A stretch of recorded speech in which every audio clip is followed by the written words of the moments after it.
তো আমরা যেই পার্টটা ভুলে যাই এই পার্টটা আমরা শর্টকাটে রিভিউ করে দিব। ঘাসফড়িংয়ের সিলোম ও অন্তর্গঠন। ঘাসফড়িংয়ের দেহে কী করে, সিলোম নামক হচ্ছে তোমার গহ্বর থাকে, ভ্রূণেই হচ্ছে সিলোম গহ্বরটা থাকে। এখন হচ্ছে ভ্রূণের ব্লাস্টোসিল এবং সিলোম গহ্বর এই দুইটা সংযোগের ফলে মিক্সোসিল গহ্বর তৈরি হয়। হ্যাঁ, এখন হচ্ছে তোমার বিভিন্ন অঙ্গ গঠন করে সিলোম প্রাচীর, দেহের বিভিন্ন অঙ্গ গঠন করে। মিক্সোসিলের ভিতর দিয়ে কী হয়, বিভিন্ন রক্ত প্রবাহিত হয়, এটা হচ্ছে হিমোসিল নামে অভিহিত। আর প্রবাহমান তরলটা হচ্ছে কি, হিমোলিম্ফ। হ্যাঁ, তাহলে কি ব্লাস্টোসিল সিলোম মিলে হচ্ছে মিক্সোসিল গঠন করে, আর হচ্ছে তোমার মিক্সোসিলের ভিতর দিয়ে রক্ত প্রবাহিত হয় যার নাম হচ্ছে হিমোসিল নামে অভিহিত, আর প্রবাহমান তরল পদার্থ হচ্ছে হিমোলিম্ফ।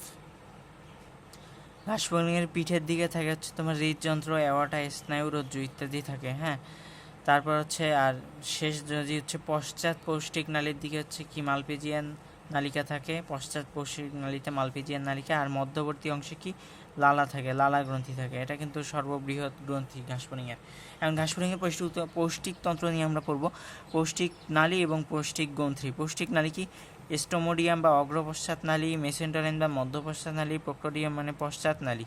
হ্যাঁ, স্টোমোডিয়ামের অংশ কি, মুখছিদ্র, গলবিল, গ্লাস, ক্রপ, গিজার্ড। মুখছিদ্র, গলবিল, গ্লাস নালী, ক্রপ, গিজার্ড। মুখছিদ্র, গলবিল, গ্লাস নালী, ক্রপ, গিজার্ড, এই কয়টা। আর প্রোক্টোডিয়ামের অংশ কি, ইলিয়াম, কোলন, রেকটাম, পায়োছিদ্র। হ্যাঁ, পরিপাকের সূত্রপাত ঘটে হচ্ছে ক্রপে। পরিপাকের সূত্রপাত ঘটে ক্রপে।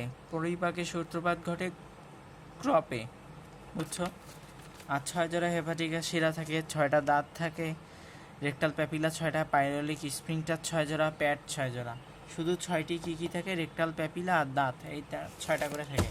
এখন ঘাসফড়িংয়ের পৌষ্টিক নালী। হ্যাঁ, প্রথমে অগ্রপৌষ্টিক নালী হচ্ছে কি স্টোমোডিয়াম বা অগ্রপৌষ্টিক নালী, এটা হচ্ছে কি গিজার্ড পর্যন্ত বিস্তৃত।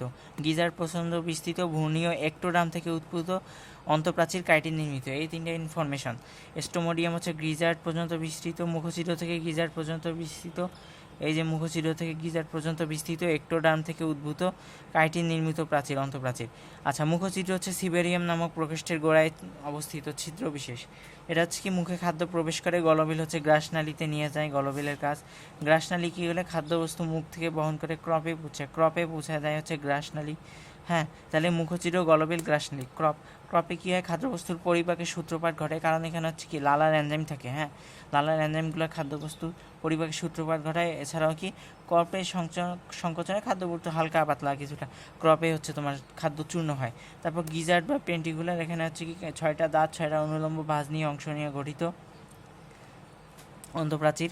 6টি দাঁতের পিছনে চুল এবং 6টি প্যাড থেকে পরের অংশে পিছনে প্রসারিত কপা। আচ্ছা, এত কিছু লাগবে না। তারপর হচ্ছে কাজ কি, গিজার্ড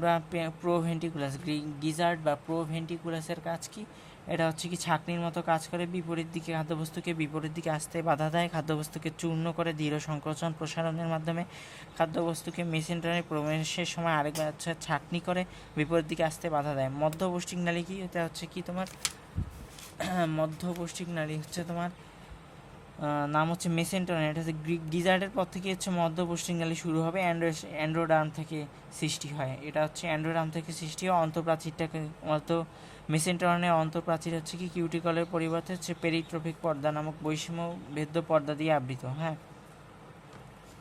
মেসেন্টারনের অগ্র ও পশ্চাৎ প্রান্তে পেশি বলা বা স্প্রিংটার থাকে, স্প্রিংটার কিন্তু 6 জোড়া থাকে। হ্যাঁ, মেসেন্টারন এবং স্টোমোডিয়ামের এই যে 6 জোড়া ফাঁপা মোচাকার থলি থাকে সেগুলো হচ্ছে গ্যাস্ট্রিক শিকা। হ্যাঁ, মেসেন্টারন এবং স্টোমোডিয়ামের সংযোগস্থলে 6 জোড়া গ্যাস্ট্রিক শিকা বা হেপাটিক শিকা, দুইটাই একই জিনিস, গ্যাস্ট্রিক শিকা বা হেপাটিক শিকা থাকে।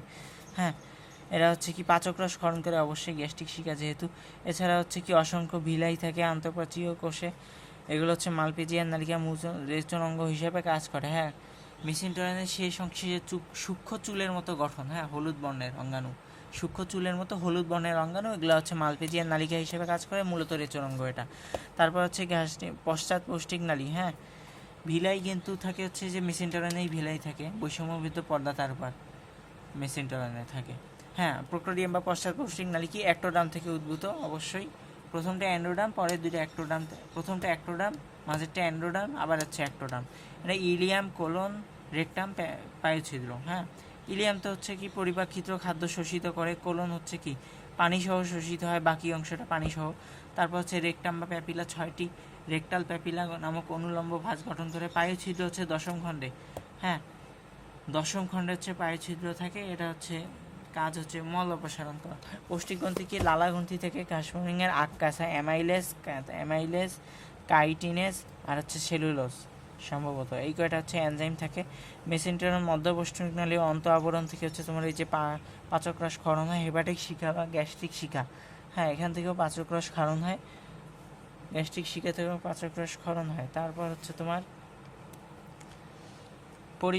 ঘাসফড়িংয়ের ম্যাক্সিলারি ল্যাবিয়াল পাল্প, ম্যাক্সিলারি ও ল্যাবিয়াল পাল্প কি? খাদ্য নির্বাচনে সহায়তা করে।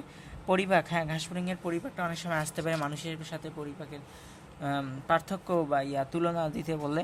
ঘাসফড়িং কি প্রথমেই হচ্ছে কি খাদ্য গলবিল দিয়ে প্রবেশ করে লালা গ্রন্থি নিঃসৃত লালারসের সাথে মিশ্রিত হয়। লালারসে কি থেকে? আক্কাস এনজাইম, আকাশ অ্যামাইলেজ কাইটিনেস সেলুলোজ এনজাইম থেকে এরা হচ্ছে আর্দ্র বিশ্লেষণ করে, শর্করাকে আর্দ্র বিশ্লেষণ করিয়া হচ্ছে ক্রপে পৌঁছায়, ক্রপ থেকে গিজার্ডে পৌঁছায়, গিজার্ডে হচ্ছে প্রবেশ করিয়া গিজার্ডের দাঁত আছে, দাঁতে পিষ্ট হয়ে হচ্ছে তোমার পেস্টে পরিণত হয়, সূক্ষ্ম কণাযুক্ত পেস্ট, হ্যাঁ পেস্ট থেকে হচ্ছে মেসেন্টেরনে প্রবেশ করে। মেসেন্টেরনের অন্তর্গতে কি? হেপাটিক শিখা এবং শোষণতল রূপে কাজ করে।